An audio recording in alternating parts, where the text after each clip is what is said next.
Vous vous concentrez sur le bien devient si grand que vous ne verrez même plus le mal ou n'y ferez plus attention.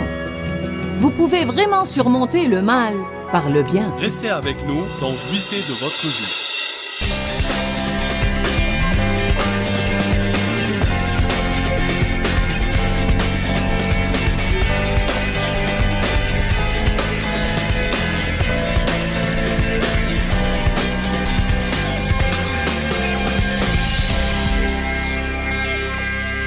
Nous pouvons avoir 50 occasions par semaine pour pardonner à quelqu'un.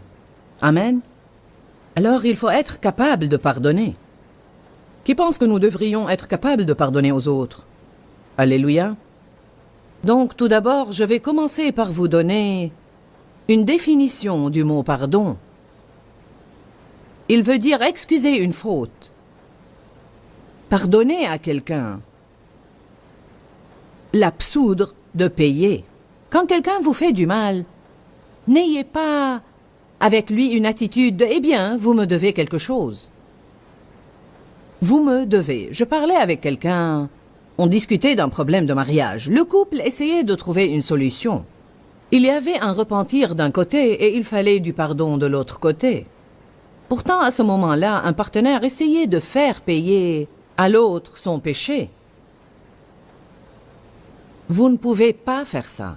Dieu seul peut vous soulager de la peine que quelqu'un d'autre vous a infligée. N'essayez pas d'encaisser de quelqu'un qui ne peut pas vous rembourser. M'entendez-vous aujourd'hui? Le pardon doit être complet. Il ne peut pas être partiel. Le dictionnaire grec Lavigne dit que pardonner veut dire renvoyer, pardonner une dette, annuler complètement. Une rémission du châtiment dû, accorder une faveur, libérer, relâcher ou lâcher prise. Et ça veut dire aussi laisser tomber ou oublier. J'aime ce que la Bible amplifiée dit. Elle dit « laisser tomber ». Je me rappelle quand Dave me le disait il y a bien des années parce que je rabâchais incessablement sur quelque chose.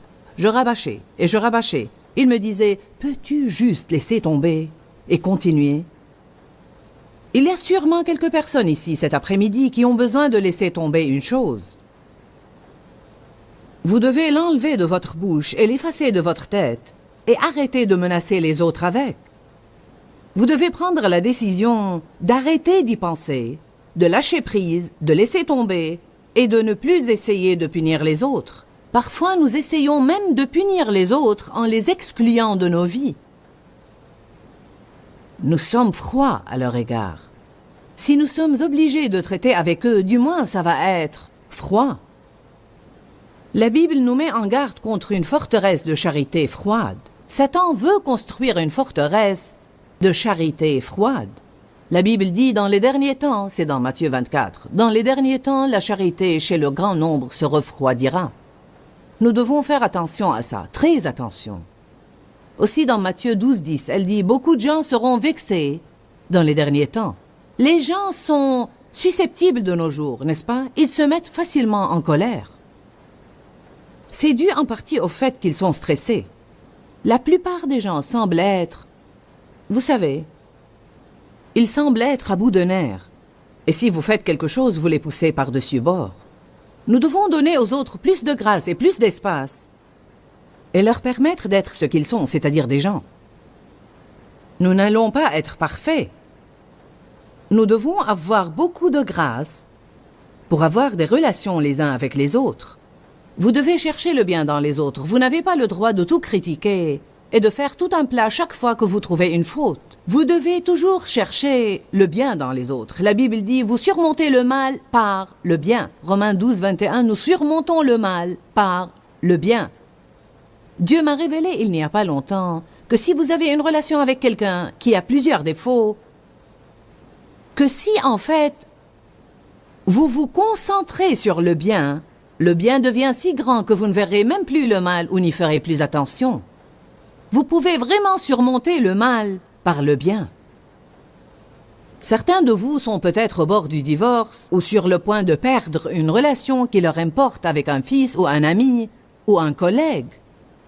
Je vous dis aujourd'hui que si vous prenez la décision de laisser tomber certaines choses, si vous décidez que quelle que soit la chose que cette personne fait et qui vous irrite, ça pourrait être une chose que vous devez décider de vivre avec.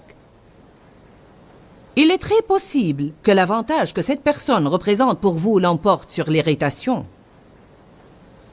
Vous savez, vous allez avoir un peu des deux dans chaque relation. Dans chaque relation, vous allez avoir des choses qui sont à votre avantage et que vous aimez, et des choses que vous auriez préféré qu'elles n'existent point. Ça doit être la volonté de Dieu, car c'est le cas dans chaque relation, sans exception. Une personne, vous souhaitez qu'elle parle un peu plus, une autre, qu'elle parle un peu moins. Une personne, vous souhaitez qu'elle soit plus courageuse, une autre, vous savez, vous souhaitez qu'elle garde ses opinions pour elle. Il paraît que tout le monde a toujours trop d'une certaine chose ou pas assez d'une autre chose. Personnellement, je suis en train d'apprendre à apprécier le bien dans les autres, à voir les avantages qu'ils représentent, et non seulement les ennuis. En fait, donner veut dire faire cadeau de, transmettre une offre ou faire don de quelque chose. Je crois que lorsque vous pardonnez à quelqu'un, non seulement vous lui offrez un cadeau, mais vous vous offrez plutôt un plus grand cadeau. Il y a plusieurs raisons pour lesquelles nous devons pardonner aux autres. J'ai toute une série intitulée « Amertume, ressentiment et non-pardon » où je disserte sur toutes ces choses. Mais je veux juste vous donner la liste 7 raisons pour lesquelles vous devez pardonner. Premièrement, simplement parce que Dieu le dit. Nous devons le faire simplement parce que Dieu le dit et simplement pour lui obéir, car nous honorons Dieu par l'obéissance. Je ne pardonne pas aux autres parce que j'en ai toujours envie, car la plupart du temps, je n'en ai point envie. Mais je le fais parce que j'aime le Seigneur. La Bible dit « L'amour de Jésus-Christ nous presse ». En d'autres termes, nous disciplinons nos émotions par amour pour Jésus. Si vous ne pouvez pas pardonner à quelqu'un par amour pour lui, vous pouvez le faire par amour pour Jésus. Simplement parce qu'il vous le demande. Rappelons-nous lorsqu'il a dit « Père, pardonne-leur, car ils ne savent ce qu'ils font ». Et Étienne, quand il a été lapidé et qu'il a dit « Seigneur, pardonne-leur, car ils ne savent ce qu'ils font ». Rappelons-nous de Paul, quand tous l'ont abandonné lors de son premier procès et qu'il a dit « Je vais juste les laisser entre les mains de Dieu, je vais juste laisser tomber et laisser ça entre les mains de Dieu ». Dieu nous justifie et il va régler les choses dans notre vie parce qu'il est un Dieu de justice, mais il ne peut pas le faire si nous nous agrippons au non-pardon. Nous devons le lui donner pour qu'il puisse en faire quelque chose.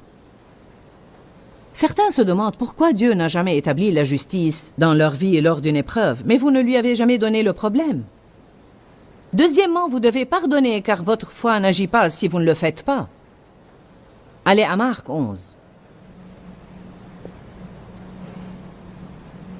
Peut-être connaissez-vous bien ces passages, mais ça m'est égal. Dieu m'a demandé de les prêcher, alors vous devez être secoué à cet égard. Il n'est pas dit que chaque message doit être une parole nouvelle, mais il doit être simplement une parole actuelle. Peut-être souffrez-vous de non-pardon et vous devez le surmonter, ou bien vous allez l'avoir dans un proche avenir et vous devez être capable de vous en occuper quand il vient.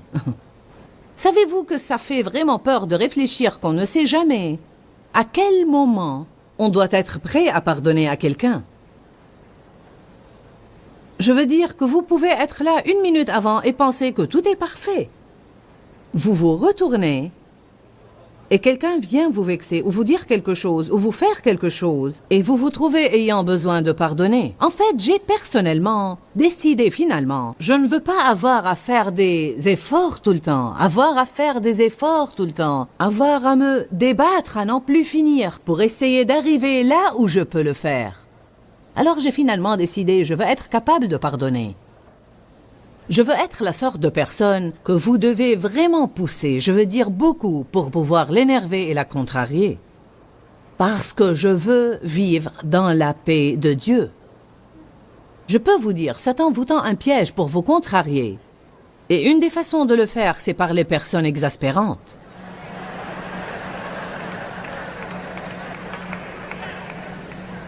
Décidez de ne pas permettre aux autres de vous voler votre joie.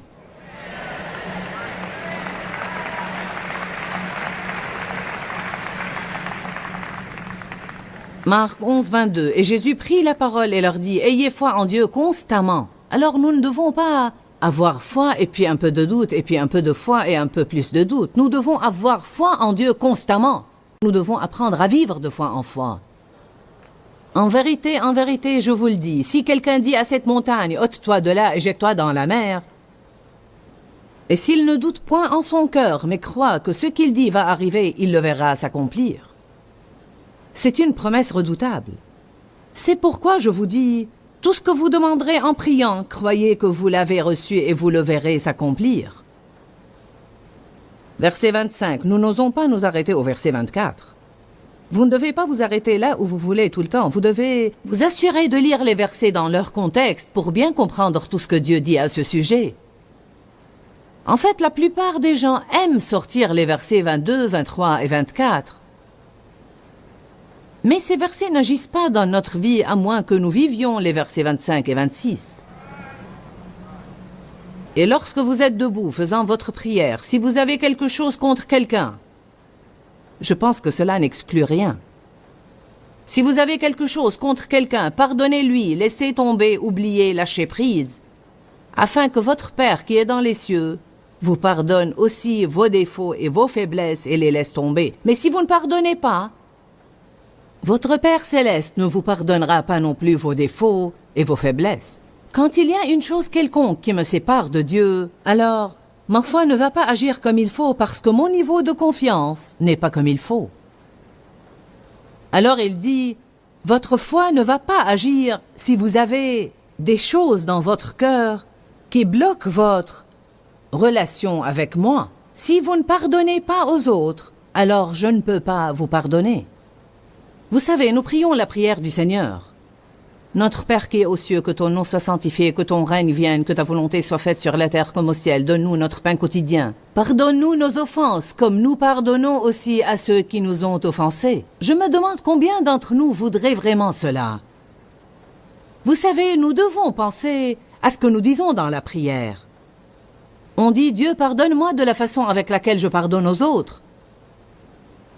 Eh bien, êtes-vous en train de pardonner aux autres d'une façon tellement généreuse que vous espérez que Dieu agisse de même avec vous? C'est ça. C'est de cette façon qu'il agit avec nous. En fait, il dit là, je peux seulement vous pardonner dans la même mesure où vous pardonnez aux autres. Vous voyez, Dieu nous pardonne, tout d'abord et avant tout. Mais d'un autre côté, il s'attend à ce que nous donnions tout ce qu'il nous donne. Et quand on le fait, il nous donne davantage. Si vous donnez la miséricorde, vous recevrez la miséricorde. Dieu nous donne au départ la miséricorde. Il nous sauve par la grâce et la miséricorde. Il nous pardonne nos péchés et il veut que nous laissions cela affluer vers les autres à travers nous. Il nous aime et veut que nous recevions cet amour puis que nous aimions les autres. Il nous pardonne et il veut que nous recevions ce pardon, que nous nous pardonnions et que nous le laissions affluer vers les autres. Il nous donne la miséricorde et il veut que nous la recevions, que nous soyons miséricordieux envers nous-mêmes et la laissions affluer vers les autres à travers nous. Nous devenons un canal où ce flux passe tout le temps dans nos vies. Certains sont des tuyaux bouchés. Nous voulons vous déboucher aujourd'hui. Qui veut être débouché aujourd'hui? Parfois, je pense que les gens sentent... Ils sentent littéralement comme quelque chose m'entrave. Quelque chose bloque mon progrès. En fait, ils ne savent pas ce que c'est, parce que Satan nous dupe et nous trompe. Parfois, nous pensons que nous avons de bonnes raisons pour en vouloir aux personnes. Mais je ne peux trouver rien dans la Bible qui dise que nous avons le droit d'en vouloir à n'importe quelle personne, même quand elle nous fait du mal à plusieurs reprises. C'est la chose la plus difficile à traiter. Quand la même personne nous fait la même chose, encore et encore et encore et encore. Le pardon ne signifie pas toujours la restauration de la relation. L'enseignement sur le pardon gêne certains de vous car ils pensent « Je ne veux pas reprendre cette relation et laisser cette personne me maltraiter ». Servez-vous du bon sens. Personne ne vous demande de laisser quelqu'un vous tabasser 5 fois par jour. Mais vous ne devez pas le haïr. Rappelez-vous que ceux qui souffrent font souffrir les autres et que celui qui vous fait du mal souffre dans son intérieur et quelqu'un lui a fait du mal. Peut-être qu'ils ne sont pas dans un état qui vous incite à avoir une relation étroite avec eux, mais vous ne devez pas les haïr, parce que si vous le faites, vous allez vous tourmenter. Troisièmement, le non-pardon est comme une crasse ou une saleté spirituelle sur l'homme intérieur. C'est comme de la boue que je prends pour m'enduire le corps avec et m'en couvrir partout. Vous allez me regarder et dire « Joyce a besoin de se laver ». Pourquoi voudrait-elle aller partout avec cette saleté? Dieu regarde nos esprits comme ça. Chaque offense, chaque non-pardon est comme une grosse tache de boue sur notre homme intérieur. C'est comme de la crasse spirituelle. Nous devons nous laver dans l'eau de la parole. Dites les uns aux autres, ne jouez pas dans la saleté. Quatrièmement, le non-pardon cause la torture dans votre vie. Il cause la dépression, le manque de joie, la lourdeur. Vous n'êtes pas heureux, quelque chose ne va pas, car votre esprit est empoisonné. Allez, ne vous torturez plus. Pardonnez à quelqu'un. Pourquoi rester là à vous lamenter pendant que la personne qui vous a fait du mal s'amuse sans se soucier de votre chagrin? Cinquièmement, le non-pardon bloque votre relation personnelle avec Dieu. Il bloque votre capacité à venir et à jouir de sa présence. Votre vie de prière est entravée. Rendez-vous service et pardonnez. Sixièmement, vous ne pouvez pas aimer avec du non-pardon dans votre cœur. Nous devons marcher dans la charité. Amen. Il est si important de marcher dans la charité. Vous n'allez jamais avoir une guerre spirituelle efficace contre l'ennemi, à moins que vous n'ayez une marche dans la charité qui soit passionnée et ardente. La charité est l'arme la plus importante que vous ayez pour la guerre spirituelle. Parler les langues ne vous profitera pas si vous ne marchez pas dans la charité. Vous pouvez avoir toute la foi du monde. Si vous n'avez pas la charité, votre foi ne va pas agir, car la foi agit par la charité. La Bible dit, par-dessus ces choses, revêtez-vous de la charité. Ayez les uns pour les autres une ardente charité. Donc il est de la première importance de faire la plus grande attention à notre marche dans la charité. La charité est plus importante que votre prospérité et votre guérison. La charité est plus importante que votre promotion et votre succès. Jésus nous a demandé de nous concentrer sur la charité. Si nous pensons aux choses importantes d'abord, cherchez premièrement le royaume et toutes ces choses vous seront données par-dessus.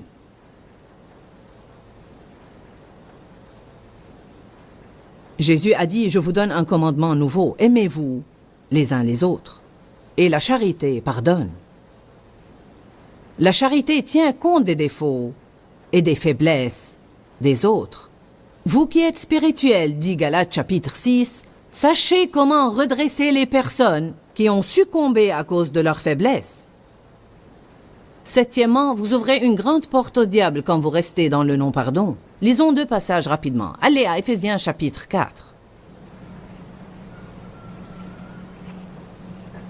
Certains de vous n'ont probablement jamais lu ces passages, mais beaucoup de vous les connaissent bien.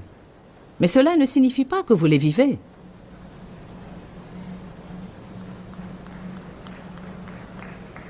Il est possible que vous soyez venu à l'église aujourd'hui avec quelqu'un avec qui vous êtes fâché.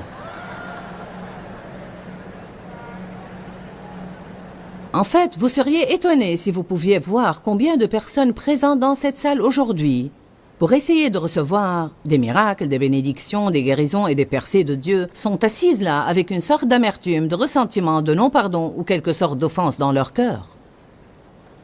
Vous seriez vraiment étonné. Mais ça va changer avant que vous ne quittiez aujourd'hui. Éphésiens 4, 26 dit, « Si vous vous mettez en colère, ne péchez point. » Donc, peut-être allez-vous penser, comment pourrais-je me mettre en colère et ne point pécher? La colère n'est pas un péché par elle-même. L'émotion de la colère nous fait savoir que nous avons été maltraités, à moins qu'elle ne soit déséquilibrée. Certains se mettent en colère pour des riens. Ce n'est pas nécessairement faux de se mettre en colère, mais c'est faux de rester en colère. La Bible dit, vous devez y mettre une fin, vous devez résoudre le problème et ne pas rester furieux. Je veux vous dire une chose, vous pouvez être fâché contre les autres et ne pas savoir que vous l'êtes. C'est pourquoi vous devez apprendre à examiner vos sentiments quand certaines personnes sont à proximité et comment vous les traitez et comment vous parlez d'eux quand les autres les mentionnent. Car si quelqu'un mentionne telle sœur devant vous et dit « Savez-vous que telle sœur a eu, vous savez, une promotion au travail? N'est-ce pas formidable ?» Vous trouvez cette chose aigre à l'intérieur de vous et vous dites « Si vous saviez ce que je sais, vous ne penseriez pas que c'est aussi formidable. »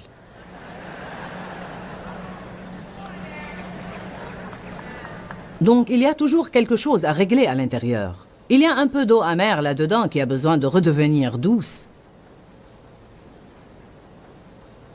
Si vous vous mettez en colère, ne péchez point, ne laissez pas votre colère, votre exaspération ou votre indignation durer jusqu'au coucher du soleil. Et ne donnez pas accès au diable pour prendre pied, ne lui donnez aucune opportunité, aucune. Lorsque vous permettez au diable de prendre pied, il pourra construire une forteresse. Une fois la forteresse est là, vous avez un grand problème. C'est pourquoi je vous encourage aujourd'hui à être capable de pardonner. Soyez prompt à donner et soyez généreux dans votre pardon. Votre première réaction à l'offense doit être « je vous pardonne ». J'ai appris cela même dans la circulation. Si quelqu'un prend la place de stationnement que j'attendais, je dis simplement « je vous pardonne ». Amen. Ou bien si quelqu'un tempête contre vous sur l'autoroute lorsque vous faites une faute, je vous pardonne. Je ne vais pas laisser ces futilités m'empoisonner. 2 Corinthiens chapitre 2. Certains de vous peuvent fermer quelques portes au diable aujourd'hui en décidant de pardonner. Vous pouvez fermer la porte à quelques tourments dans votre vie en décidant de pardonner.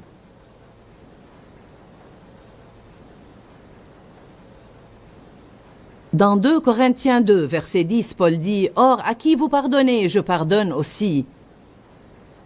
Et ce que j'ai pardonné, si j'ai pardonné quelque chose, c'est à cause de vous, en présence de Jésus-Christ. » Verset 11. « Et je l'ai fait afin de ne pas laisser à Satan l'avantage sur nous, car nous n'ignorons pas ses desseins. » Que signifie ça? Il dit « Je sais comment Satan agit. » Nous n'avons pas à lutter contre la chair et le sang. Satan agit à travers les autres. Sa cible principale va à travers les autres. Il attaque votre esprit, c'est le champ de bataille, et il agit à travers les autres. Paul a dit, nous n'ignorons pas les desseins de Satan, alors nous n'allons pas le laisser les accomplir. Nous allons agir non pas comme il veut que nous agissions, mais nous allons réagir avec la puissance du Saint-Esprit, avec le pardon, la miséricorde, et nous allons laisser tomber.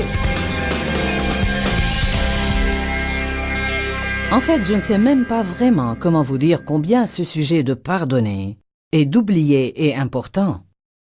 Je veux dire que beaucoup de gens se gâchent la vie parce qu'ils gardent une amertume et un ressentiment envers quelqu'un ou qu'ils ont des offenses accumulées dans leur cœur. Je veux vraiment vous dire que pardonner aux autres ainsi que vous pardonnez vous-même est la clé d'une vie plus heureuse et plus agréable. Vous allez être malheureux si vous ne pardonnez pas. Le non-pardon est vraiment comme de la crasse spirituelle sur notre esprit qui amène la torture de notre propre vie. En plus, le non-pardon ouvre la porte au diable. De nombreuses fois, nous faisons entrer l'ennemi dans notre vie à travers le non-pardon. Quelles sont les raisons pour lesquelles nous devons pardonner? Simplement parce que Dieu le dit. Votre foi n'agira pas si vous ne pardonnez pas. Le non-pardon est comme une crasse ou une saleté spirituelle sur notre homme intérieur. Le non-pardon cause une torture dans votre vie. Vous ne pouvez pas aimer avec un non-pardon dans votre cœur. Et notre marche dans la charité est si importante. Le non-pardon bloque votre relation personnelle avec Dieu. Je crois qu'il est très difficile de jouir de la présence de Dieu si votre vie est pleine de non-pardon. Vous ouvrez la porte au diable quand vous restez dans le non-pardon. Je veux vraiment vous encourager à étudier la parole à cet égard et faire tout ce que vous pouvez pour ne pas permettre à cette amertume et à ce non-pardon de rester dans votre vie. Rappelez-vous que nous vous aimons et que nous nous soucions de votre bien-être. Et je crois que Jésus est mort pour que vous jouissiez de chaque jour de votre vie. Et je veux que vous preniez la décision de ne plus laisser Satan vous voler votre joie. Que Dieu vous bénisse. Pourquoi, Seigneur, pourquoi? Dans ce livret, Joyce Meyer nous enseigne à travers la parole comment être délivré de la confusion. Pour obtenir ce livret gratuitement, écrivez-nous à Joyce Meyer, boîte postale 40095-6300 Larnaca, Chypre. Ou bien visitez notre site web www.joycemeyer.org/fr.